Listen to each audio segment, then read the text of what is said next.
Welcome to I dream. నేను మీ సురేఖ.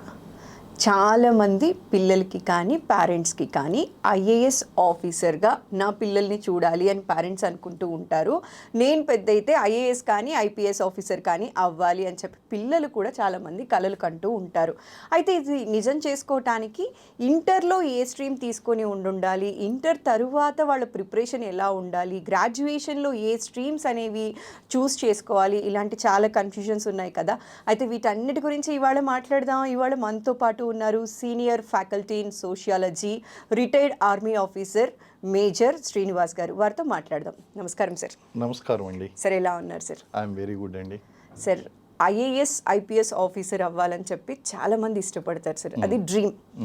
అది స్థాయిలు ఎలా అయినా అయి ఉండొచ్చు. పల్లెటూర్లలో వ్యవసాయం చేసుకునే వాళ్ళు, ఫినాన్షియల్గా స్టెబిలిటీ లేని వాళ్ళకైనా సరే నేను ఐఏఎస్ ఆఫీసర్ అవ్వాలని మాత్రం దృఢంగా సంకల్పించిన వాళ్ళు చాలామందే ఉంటారు సార్. అయితే ఇది కన్ఫ్యూజన్స్ చాలా ఉన్నాయి సార్. ఇంటర్లో ఏ గ్రూప్ తీసుకోవాలి, ఇంటర్ తరువాత నుంచే ప్రిపరేషన్ అనేది ఉండాలా, లేకపోతే గ్రాడ్యుయేషన్లో ఏమైనా సపరేట్గా స్ట్రీమ్స్ తీసుకోవాలా, గ్రాడ్యుయేషన్ అయిపోయిన తరువాత ప్రిపరేషన్ ఉండాలా అనే కన్ఫ్యూజన్స్ ఉన్నాయి సార్. వాటన్నిటిని ఇవాళ అడ్రస్ చేస్తూ మీరు మాట్లాడతారని అనుకుంటున్నాను. తప్పకుండా అండి, తప్పకుండా.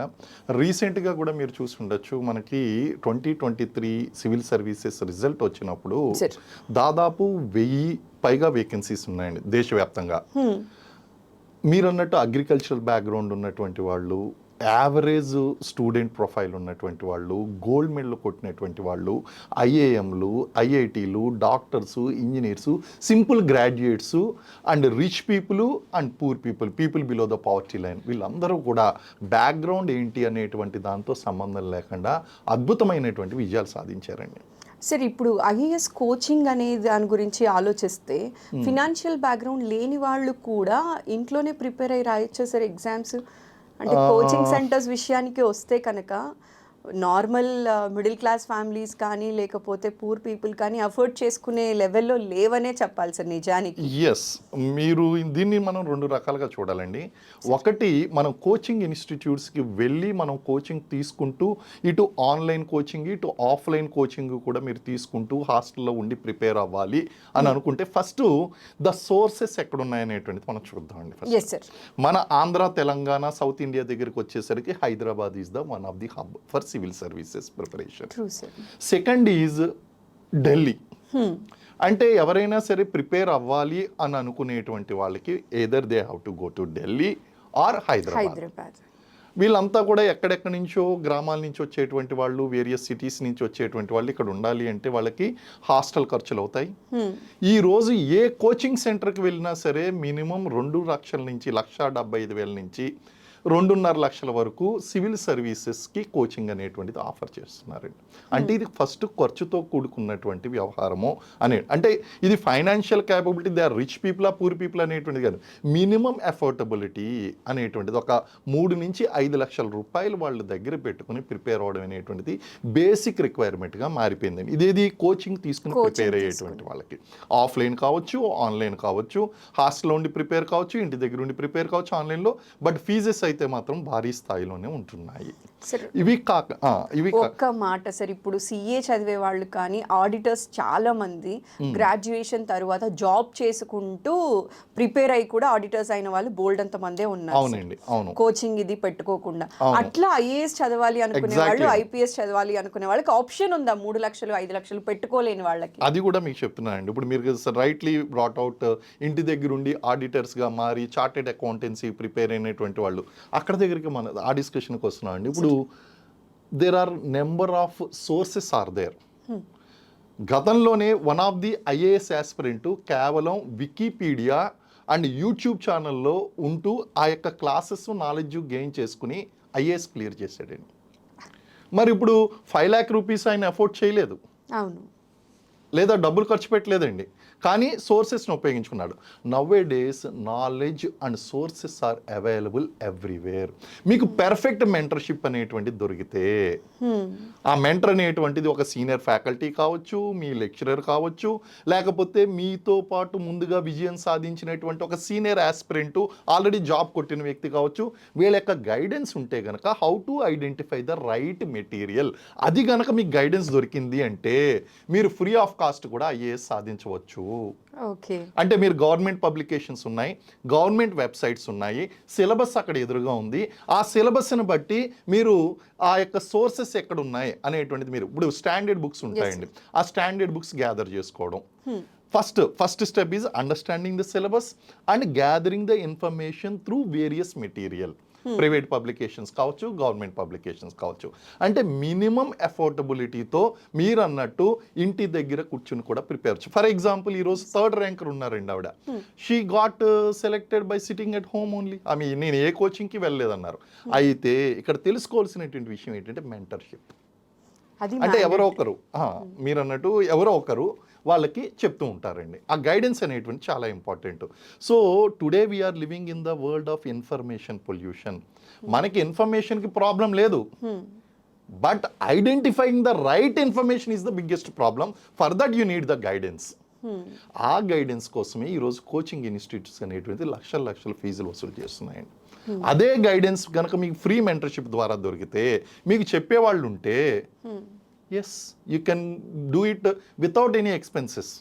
ఆ విధంగా ప్రిపేర్ అయినటువంటి వాళ్ళు కూడా ఉన్నారండి. సరే, ఇంకొక పాయింట్ సార్, అంటే కోచింగ్ సెంటర్స్ గురించి మాట్లాడుతున్నాం కాబట్టి ఎటు టాపిక్ వచ్చింది కాబట్టి నెక్స్ట్ టాపిక్ మాట్లాడే ముందు ఇది నేను క్లియర్ చేసుకోవాలనుకుంటున్నానండి. చెప్పండి. సార్, ఇప్పుడు కోచింగ్ సెంటర్స్ ఏది మంచిది ఏది ఫేక్ అని తెలుసుకోవడం ఎలా సార్?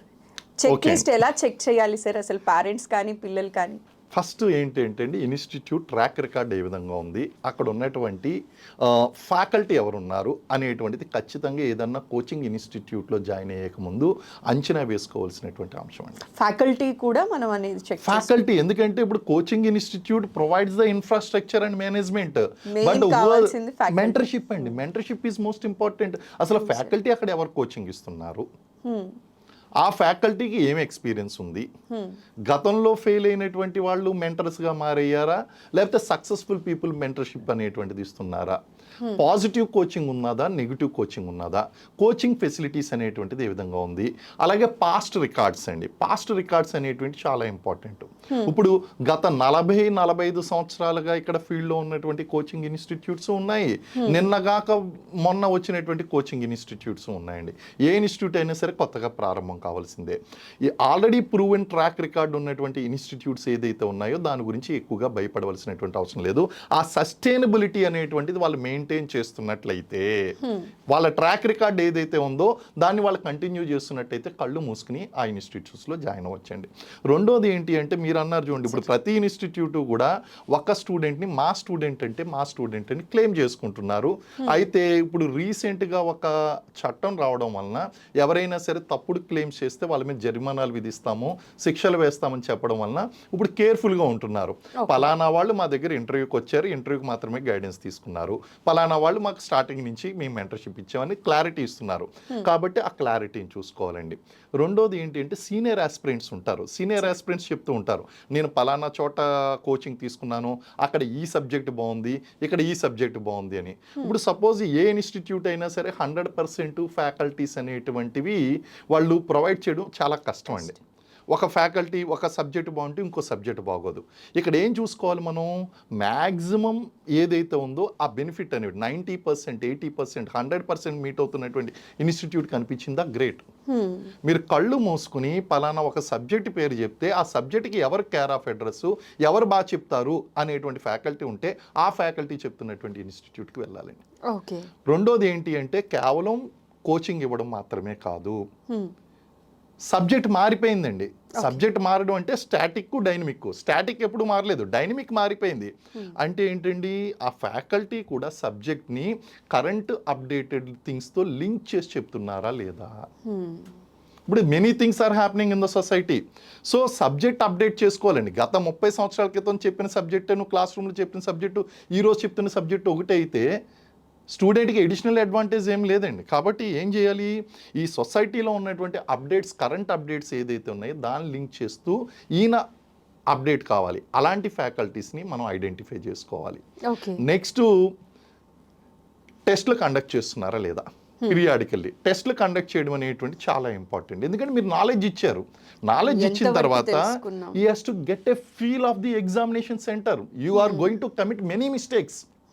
ఎగ్జామినేషన్ సెంటర్లో చాలా మిస్టేక్స్ మీరు కమిట్ చేయబోతున్నారు.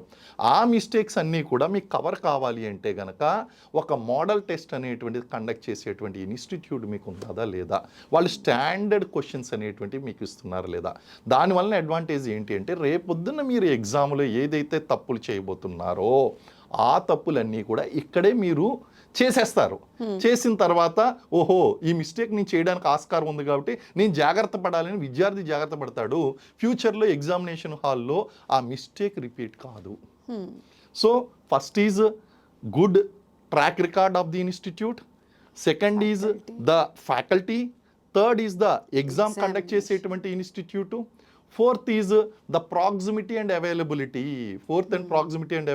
మీకు అనుకూలంగా ఉన్నటువంటి ఇన్స్టిట్యూట్, ఫీ స్ట్రక్చర్ ఇవన్నీ కూడా అనుకూలంగా ఉన్నాయా లేదా, హాస్టల్ దగ్గరగా ఉన్నదా లేదా, మీ ఊరికి దగ్గరగా ఉందా లేదా, ఇలాంటివన్నీ కూడా చూసుకుంటూ మనం గనక డెసిషన్ తీసుకున్నట్లయితే బెస్ట్ ఇన్స్టిట్యూట్ అనేటువంటిది వాళ్ళు చూస్ చేసుకోవాలి. ఎందుకంటే ఇన్స్టిట్యూషన్ సెలెక్షన్ అనేటువంటిది గోయింగ్ టు బీ క్రూషియల్ అండి. వాళ్ళ సమయాన్ని వృధా చేయకుండా వాళ్ళు మొదటిసారే కనుక మంచి గైడెన్స్ కనుక తీసుకున్నారంటే ఆ తర్వాత కేవలం వాళ్ళ మెంటర్షిప్ ద్వారా, కేవలం ఎగ్జామ్స్ రాయడం ద్వారా వాళ్ళు అనుకున్నటువంటి లక్ష్యాన్ని 1-2 సంవత్సరాలు సివిల్ సర్వీస్ అంటే మినిమం తీసుకోండి.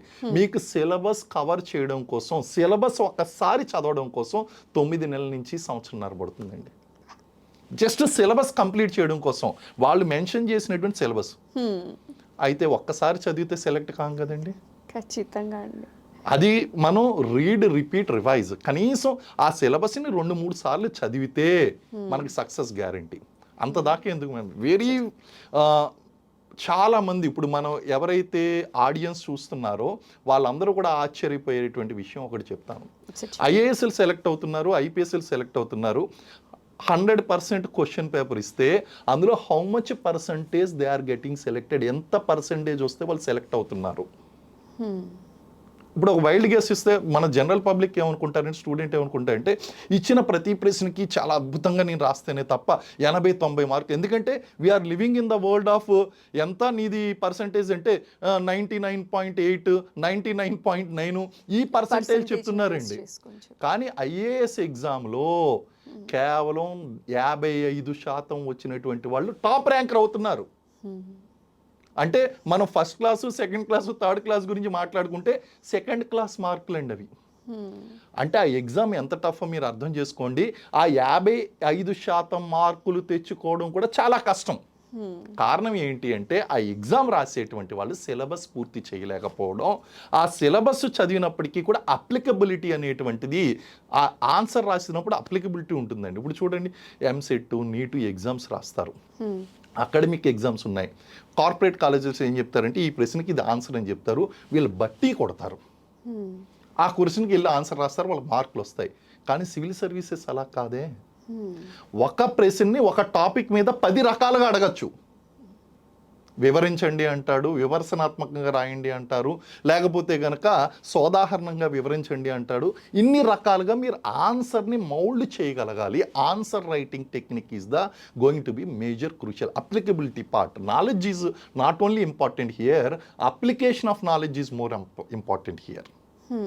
సో ఇటువంటి పరిస్థితుల్లో ఐఏఎస్లు వచ్చినటువంటి వాళ్ళకి కేవలం 55% మార్కులు మాత్రమే వస్తున్నాయి. సర్ప్రైజింగ్ అండి, ఇది రియల్లీ సర్ప్రైజింగ్. కానీ ప్రిపేర్ అయ్యేటప్పుడు అభ్యర్థికి ఎలా ఉంటుందంటే, నేను ఎగ్జామ్ రాశాను, నాకు 70% రావట్లేదు, 80% రావట్లేదు, ఇదే భయంలో ఉంటారు. కానీ లాస్ట్ మీరు ఇప్పుడు వరకు వచ్చినటువంటి సివిల్ సర్వీసెస్ రిజల్ట్ రికార్డు కనుక తీసుకుంటే ఎవరికి కూడా 60% మార్కులు వచ్చినటువంటి దాఖలాలు కనిపించలేదండి ఎక్కడా కూడా.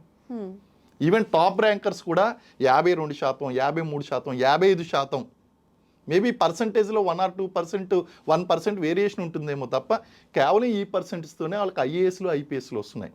అంటే దీని అర్థం ఏంటండి, మనం జాగ్రత్తగా సిలబస్ని ప్రిపేర్ అవ్వగలిగితే, జాగ్రత్తగా చదవగలిగితే మీరు ఖచ్చితంగా సెలెక్ట్ అవుతారు. కాబట్టి ఇది చాలా అభ్యర్థులు తెలుసుకోవాల్సినటువంటి విషయం. ఐఏఎస్ రావాలంటే మీకు 100% మార్కులు అవసరం లేదు. కేవలం 55% మార్కులు మీరు స్కోర్ చేయగలిగితే, అది కూడా కష్టమే స్కోర్ చేయడం, అది కూడా కష్టమే అండి.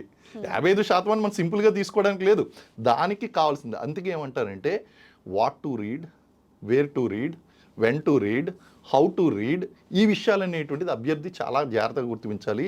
ఇన్ఫర్మేషన్ పొల్యూషన్ నుంచి కాపాడుకోవాలి. ఇన్ఫర్మేషన్ పొల్యూషన్ అనేటువంటిది కేవలం మనకి ఇంటర్నెట్లోనే దొరకదండి. ఈవెన్ సలహాలు ఇచ్చేటువంటి వాళ్ళు ఉంటారు, మిస్లీడ్ అవుతూ ఉంటాం, రాంగ్ డెసిషన్స్ అయిపోతూ ఉంటాయి. ఇలాంటి ఇన్ఫర్మేషన్ని రాంగ్ ఇన్ఫర్మేషన్ అంతా డిలీట్ తీసుకుని కరెక్ట్ ఇన్ఫర్మేషన్ గ్యాదర్ చేసుకోగలిగితే సక్సెస్ అనేటువంటి that is where mentorship is going to save you అండి. సార్ చాలా చక్కటి ఇన్ఫర్మేషన్ ఇవాళ చెప్పారు సార్. ఇప్పుడు కమింగ్ టు ద పాయింట్, ఇంటర్లో ఎంపీసీ కానీ బైపీసీ కానీ సిఈసి ఎంపీసీ ఇట్లా బోల్డ్ అని స్ట్రీమ్స్ ఉన్నాయి సార్. సో ఇంటర్లో ఏమన్నా ఈ స్ట్రీమ్ తీసుకుంటేనే వీళ్ళకి ఫౌండేషన్ బాగుంటుంది అట్లా ఏమన్నా ఉందా సార్? ఇప్పుడు ఇంజనీరింగ్ కానీ ఎంబీబీఎస్కి కానీ కరెక్ట్గా స్ట్రీమ్స్ తెలిసిపోతాయి సార్, వెళ్ళాలి అనుకుంటే ఈ స్ట్రీమ్ తీసుకోవాలి అని. అట్లా ఐఏఎస్ ఐపీఎస్ వెళ్ళాలి అనుకునే వాళ్ళు ఇంటర్ నుంచి ఎలా ప్రిపేర్ అవ్వాలి, ఎలా ట్యూన్ చేసి? దీనికి 2 రకాల అప్రోచెస్ ఉన్నాయండి. ఫస్ట్ నెంబర్ 1, ఏదైతే సివిల్ సర్వీసెస్లో మీకు ఉపయోగపడుతున్నాయో ఆ సబ్జెక్ట్స్ ఇప్పుడే చదువుకుంటూ దాన్ని డెవలప్ చేసుకుంటూ వెళ్ళడం అనేటువంటిది 1 కాన్సెప్ట్. దానికి ఉపయోగపడే సబ్జెక్ట్ చదువుకోవడం, ఇది సాధారణంగా అందరూ చెప్పేటువంటి అంశం. కానీ దానికంటే ముందు మీరు గుర్తుపెట్టుకోవాల్సినటువంటి అంశం ఏంటి అంటే అండి, ఈ సివిల్ సర్వీసెస్ ఎగ్జామ్కి ప్రిపేర్ అయ్యేటువంటి వ్యక్తికి వాస్ట్ నాలెడ్జ్ ఈజ్ ఇంపార్టెంట్. సమాజం పట్ల ఒక అవగాహన అనేటువంటిది అవసరం, హార్డ్ వర్కింగ్ అనేటువంటిది చాలా అవసరం. సో మీరు ఏ సబ్జెక్ట్ చదివినప్పటికీ కూడా నేను చెప్పినటువంటి ఈ క్వాలిటీస్ ఏదైతే ఉన్నాయో, మీరు హార్డ్ వర్కింగ్ చేసి, ఇప్పుడు ఇంజనీరింగ్ బ్యాక్గ్రౌండ్ అవ్వచ్చు, ఐఐటి కావచ్చు, ఐఏఎం కావచ్చు, లేకపోతే ఆర్డినరీ బిఏ హిస్టరీ కావచ్చు, పొలిటికల్ సైన్స్ కావచ్చు, సోషియాలజీ కావచ్చు, ఏదైనా కావచ్చు, కానీ అతనిలో స్వతహాగా కష్టపడేటువంటి మనస్తత్వం ఉందా, విషయాన్ని గ్రహించగలిగేటువంటి శక్తి ఉందా? ఇప్పుడు మొత్తం క్వశ్చనింగ్ ప్యాటర్న్ మారిపోయిందండి. ఒక పేజ్ క్వశ్చన్ ఉంటుంది, ఆ పేజ్ క్వశ్చన్ చదవడానికి మనకు కావాల్సింది ఏంటి అంటే ఫస్ట్ క్వశ్చన్ అర్థం చేసుకోవాలి, ఇంత ఆన్సర్ ఉంటుంది. ఫస్ట్ క్వశ్చన్ చూస్తేనే కంగారు వస్తుంది. అసలు క్వశ్చన్ ఏమడుగుతున్నారు అంటే కాంప్రహెన్సివ్ స్కిల్స్ అనేటువంటివి చాలా అవసరం. ఒకప్పుడు ఎలా ఉండేది అంటే సివిల్ సర్వీసెస్లో బిఏ పబ్లిక్ అడ్మినిస్ట్రేషన్ చదువుకున్నటువంటి వాళ్ళు బాగా సెలెక్ట్ అవుతారు, లేకపోతే హిస్టరీ, పొలిటికల్ సైన్స్, కాన్స్టిట్యూషను ఈ చదువుకున్నటువంటి వాళ్ళు బాగా సెలెక్ట్ అవుతారు. అబ్బా సోషియాలజీ ఆప్షన్ బాగా ఈ మధ్యన రిజల్ట్ వస్తుందంట, అది ముందుగానే చదివేసినటువంటి వాళ్ళు సెలెక్ట్ అవుతున్నారు. ఇదంతా ఒకప్పుడు ట్రెండ్ అండి. ఇప్పుడు ఏంటి అంటే మీకు క్వశ్చన్ సీసాట్లో క్వశ్చన్ చూస్తేనే పేజీన్నర మొన్న జరిగినటువంటి ఈ గ్రూప్స్ ఎగ్జామ్స్లో కూడా ఇటు ఏపీపీఎస్సీలోనో ఇటు టీఎస్పీఎస్సీలోనూ కూడా మనం చూస్తే క్వశ్చన్ పేజీన్నర పేజీ క్వశ్చన్ ఉంటే దానికి ఆన్సర్ 4 ఆప్షన్స్ చిన్నవి ఉంటే క్వశ్చన్ చూసి కంగారు పడిపోయినటువంటి వాళ్ళు ఉన్నారండి. అంటే కావాల్సింది ఏంటి? Comprehensive skills, English language, mathematical skills, ఇలాంటి బేసిక్ స్కిల్స్ అనేటువంటివి డెవలప్ చేసుకోవాలండి. ఎప్పుడైతే మీకు హార్డ్ వర్కింగ్ నేచర్ ఉన్నదో, విషయాల్ని ఆకలింపు చేసుకునేటువంటి శక్తి ఉన్నదో, పెద్ద పెద్ద పుస్తకాలు చదివి అందులో ఉన్నటువంటి జిస్ట్ని మీరు తీయగలుగుతున్నారో, ఆటోమేటిక్గా మీరు 1 సంవత్సరం 2 సంవత్సరాలు కష్టపడి మీరు సివిల్ సర్వీసెస్ కొట్టచ్చు. అది లేటెస్ట్ అప్రోచ్ అండి. అయితే ఇప్పటికీ కూడా ఆ కన్వెన్షనల్ అప్రోచ్ ఏదైతే ఉందో, బిఏ హిస్టరీ, పొలిటికల్ సైన్స్ ఇవి చదువుకుంటూ ఇప్పటి నుంచి చదివేస్తే బాగుంటుంది కదా, ఇది కాదండి అప్రోచ్. మీరు ఏ సబ్జెక్ట్ అయినా చదువుకోండి, హిస్టరీ చదవండి, ఎకానమీ చదవండి, పాలిటీ చదవండి, ఇంజనీరింగ్ చదవండి, మెడిసిన్ చదవండి, నర్సింగ్ చదవండి, any graduation is a qualification. Any qualification you do, there are 2 ways of preparation. మీరు అన్నట్టు ఇంటర్ డిగ్రీ నుంచి ప్రారంభించడం ఒకటి, inter plus IAS, degree plus IAS. Number of institutes we are working, మనకి చాలా ఇన్స్టిట్యూట్స్ ఉన్నాయండి మార్కెట్లో. So it is 1 way. Another way, అసలు నాకు అవేర్నెస్ రావడానికే డిగ్రీ పూర్తయిన తర్వాత వచ్చింది ఐఏఎస్ నేను ప్రిపేర్ అవ్వాలని, అప్పుడు ఎలా ప్రిపేర్ అవ్వాలి? అప్పుడు ప్రిపేర్ అయ్యేటువంటి వాళ్ళు కొంతమంది. ఏది ఏమైనప్పటికీ కూడా మీలో గనక basic hard working skills, comprehending skills, అలాగే మనం సమాజాన్ని అవగాహన చేసుకునేటువంటి బ్రాడ్ హారిజన్ మైండ్, ఇవన్నీ కనుక ఉన్నట్లయితే automatically you will get selected అండి. సార్ ఒక్క క్వశ్చన్ సార్, ఇప్పుడు నీట్కి ప్రిపేర్ అయ్యి ఉంటారు, నీట్ ఎగ్జామ్స్ రాసి ఉంటారు, అక్కడ రిజల్ట్ వచ్చి ఉండదు, లేకపోతే ఈఏపీ సెట్ రాసి ఉంటారు, ఇక్కడ రిజల్ట్ రాని వాళ్ళు ఏదైనా కనుక ఇంటర్ తర్వాత లేదు మేము ఐఏఎస్కి కానీ ఐపీఎస్కి కానీ ప్రిపేర్ అవుతాము, మాకు హార్డ్ వర్క్ చేసే నేచర్ ఉంది అనుకునే పిల్లలు ఐఏఎస్ ఐపీఎస్ వైపు అడుగులు వేయొచ్చు అంటారా సార్? 100% వేయచ్చండి. వీళ్ళకి నెంబర్ ఆఫ్ కార్పొరేట్ కాలేజెస్ ఉన్నాయి, డిగ్రీ ప్లస్ ఐఏఎస్ జాయిన్ అయ్యారు అనుకోండి, దానివల్ల ఏం జరుగుతుందంటే వాళ్ళు ఏం చదువుకోవాలి, ఎలా చదువుకోవాలి అనేటువంటి స్పీడ్తోనే వాళ్ళ యొక్క గ్రూమింగ్ ఆ విధంగా వెళ్తుంది. ఆ గ్రూమింగ్ ఆ విధంగా వెళ్తుంది కాబట్టి ఆ రూట్లో డిగ్రీ కమ్ ఐఏఎస్ అనేటువంటిది వాళ్ళు చేసినట్లయితే చాలా అద్భుతమైనటువంటి రిజల్ట్స్ వస్తాయండి. అలా కాదు, నేను నా యొక్క ఏది ఎంప్లాయబిలిటీ స్కిల్స్ అనేటువంటి నేను ఓపెన్గా ఉంచుకుంటాను, ఈ రూట్లో కాకుండా ఎంబీఏ చేస్తాను, లేకపోతే నేను రీసెర్చ్ పిహెచ్డి స్కాలర్ వైపు వెళ్తాను, అది చేసుకుని అది ఓపెన్ చేస్తూనే ప్రిపేర్ కావచ్చండి. కానీ బెస్ట్ వే మీరు అన్నట్టు ఏంటంటే వాళ్ళకి ఆల్రెడీ హార్డ్ వర్కింగ్ స్కిల్స్ అనేటువంటిది ఉంటుంది. నీటు ఇటువంటి ఎగ్జామ్ ఎంసెట్ వాటిలో వాళ్ళు సెలెక్ట్ కాలేనప్పుడు వాళ్ళు డిగ్రీ కమ్ ఐఏఎస్ అనేటిని చూస్ చేసుకుంటే వాళ్ళు చాలా చక్కగా రూట్లో వెళ్ళడానికి అవకాశం ఉంటుంది. ఎందుకంటే నేను ప్రిపరేషన్ డిగ్రీ తర్వాత చేస్తున్నాను, కానీ ఒక స్టూడెంటు ఆల్రెడీ ఇంటర్మీడియట్ నుంచి ప్రిపేర్ అవుతున్నాయంటే బెటర్ స్కోప్ ఉంటుందండి అక్కడ. సో అటువంటి వాళ్ళకి మంచి మంచి కోర్సెస్ ఆఫర్ చేస్తున్నారు. ఎలాగంటే BA with sociology, BA with history, or BA with mathematics, ఇటువంటి కోర్సెస్ అన్నీ కూడా అంటే సివిల్ సర్వీసెస్లో ఏ సబ్జెక్ట్స్ అయితే ఉపయోగపడతాయో వాటి కాంబినేషన్స్తో సబ్జెక్ట్స్ అనేటువంటి ఆఫర్ చేస్తున్నారండి ప్రైవేట్ కాలేజెస్, కార్పొరేట్ కాలేజెస్ అన్నీ కూడా. అటువంటి కాలేజెస్ ఏదో ఒక దాంట్లో జాయిన్ అయ్యి ప్రిపేర్ అయినట్లయితే వాళ్ళు ఖచ్చితంగా లక్ష్యాన్ని సాధిస్తారు. ఎందుకంటే ఇటువంటి చోట్ల ప్రిపేర్ అయినటువంటి వాళ్ళు, ఒక ఎగ్జాంపుల్ చెప్తానండి, చైల్డ్ డెవలప్మెంట్ ప్రాజెక్ట్ ఆఫీసర్స్ అని చెప్పేసి, ఇది గ్రూప్ 1తో ఈక్వలెంట్గా ఉన్నటువంటి క్యాటర్ ఉమెన్ అండ్ చైల్డ్ వెల్ఫేర్లో 100% ఉమెన్ రిజర్వేషన్ అండి. నా దగ్గర అలెక్యా పటేల్ అని చెప్పేసి ఒక స్టూడెంట్ వచ్చింది. ఆమె డిగ్రీ కమ్ ఐఏఎస్కి ప్రిపేర్ అవుతుందండి. జస్ట్ 20.5 సంవత్సరాల వయసులో she completed her degree and she came to me and sir నాకు దీనికి కోచింగ్ కావాలి అని చెప్పేసి వచ్చిందండి. వచ్చిన తర్వాత ఆమె ప్రిపేర్ అయింది degree cum IAS. So subject knowledge అంతా కూడా నేను ఇచ్చాను. ఈ 3 సంవత్సరాలు చాలా చక్కగా ప్రిపేర్ అయిందండి, చాలా చక్కగా ప్రిపేర్ అయింది, నాలెడ్జ్ చాలా బాగుంది, ఏదన్నా చెప్తుంటే చాలా ఫాస్ట్గా క్యాచ్ చేస్తుంది. She got first rank and state first rank at the age of 21. She CDPO. So అంటే ఏంటండి, ఇప్పుడు నేను ఈ ఎగ్జాంపుల్ మీకు ఎందుకు కోట్ చేశాను అంటే, మీరు డిగ్రీ కమ్ ఐఏఎస్ కనుక ప్రిపేర్ అయ్యి ఉంటే ఐఏఎస్ కాకపోయినా సరే గ్రూప్ 1, గ్రూప్ 2 లేకపోతే స్టేట్ క్యాడర్, డిస్ట్రిక్ట్ క్యాడర్కి సంబంధించినటువంటి ఏ జాబ్నైనా సునాయాసంగా మీరు సాధించగలుగుతారు. ఆ యొక్క ఫోకస్ అనేటువంటిది ఉంటుందండి. ఇకపోతే ఖచ్చితంగా అప్పటి నుంచే ప్రిపేర్ అవ్వాలని లేదు. నేను చెప్పాను కదా కొన్ని బేసిక్ క్వాలిటీస్ ఉన్నాయి, ఆ క్వాలిటీస్ ఉన్న వాళ్ళు ఎప్పుడైనా సరే ప్రిపేర్ అవ్వచ్చు. చివరిగా ఇంకొక పాయింట్ మాట్లాడి మనం ఈ వీడియో వైండ్ ఆఫ్ చేద్దాం సార్. ఇప్పుడు ఐఏఎస్ కానీ ఐపీఎస్ ఆఫీసర్ కానీ అవ్వాలి అనుకునే వాళ్ళు IQ level plus hard work రెండు చూడాలా, లేకపోతే హార్డ్ వర్క్ చేసే నేచర్ ఉంటుంది, ఐక్యూ లెవెల్ కొంచెం తక్కువ ఉన్న వాళ్ళు కూడా ఐఏఎస్ ఆఫీసర్ ఐపీఎస్ ఆఫీసర్ అవ్వచ్చా సార్? ఇక్కడ ఐక్యూ అండ్ హార్డ్ వర్క్ అండి. ఇప్పుడు ఐన్స్టీన్ ఉన్నారండి, ఈజ్ హై ఐక్యూ పర్సన్ అండి, ఆయన ఐఏఎస్లో సెలెక్ట్ కాకపోవచ్చు. పోనీ యావరేజ్ ఐక్యూ ఉన్నటువంటి పర్సన్ ఆయన్ని ఇక్కడ తీసుకుని వచ్చినట్టు ఆయన సెలెక్ట్ కావచ్చండి. సో ఐక్యూ మాత్రమే పారామీటర్ కాదు, మీరు అన్నట్టు IQ plus hard working and right way of approach అండి. అప్రోచ్ తెలియాలండి ఫస్ట్. అప్రోచ్ తెలిసింది అంటే ఆటోమేటిక్గా IQ is an instrument, hard work is an instrument, but success is a path అండి. ఆ యొక్క finding the way is a path. ఆ path approach అనేటువంటిది మీకు తెలిసింది అనుకోండి, ఈ ఇన్స్ట్రుమెంట్స్ ఉపయోగించి మీరు వెళ్ళొచ్చు. కాబట్టి హై ఐక్యూ ఉండవలసినటువంటి అవసరం లేదు. ఆ పేపర్కి ఆన్సర్ నేను చెప్పాను, comprehending skills, minimum mathematical abilities, civil services aptitude, understanding the things, responding to the society, వీటిని గనక ఈ బేసిక్ క్వాలిటీస్ గనక మీకు ఉన్నట్లయితే ఆటోమేటిక్గా హార్డ్ వర్క్తో మీరు సివిల్ సర్వీసెస్ క్లియర్ చేయొచ్చు. మీరు ఎక్స్ట్రాడినరీ గోల్డ్ మెడల్ అవ్వాల్సినటువంటి అవసరం లేదు, ఎక్కడా కూడా మీరు ఐఐటీలు ఐఐఎంలు అవ్వాల్సినటువంటి అవసరం లేదు. ఎందుకంటే అదే గనక పారామీటర్ అయితే ఇప్పుడు IIT IIM are the very prestigious institutes in India. High IQ people అక్కడికి వెళ్తున్నారు మనం అనుకుంటున్నాం కదండి.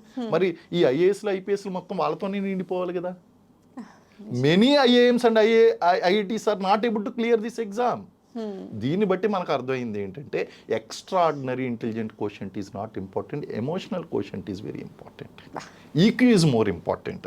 ఆ ఈక్యూ అనేటువంటిది ఎప్పుడు వస్తుంది అంటే మీకు యావరేజ్ ఐక్యూ ఉన్నప్పటికీ కూడా you are responding to the situations accordingly and gathering the things according to your approach. మీ యొక్క సక్సెస్ రూట్లోకి తీసుకెళ్తున్నారు, వనరులను కరెక్ట్గా సేకరిస్తున్నారు, identifying the right things, responding to the correct way, responding to the situations to the correct in the correct way అనేటువంటిది మనకు ఉన్నట్లయితే ఆటోమేటిక్గా మీకు సక్సెస్ అనేటువంటిది వస్తుందండి.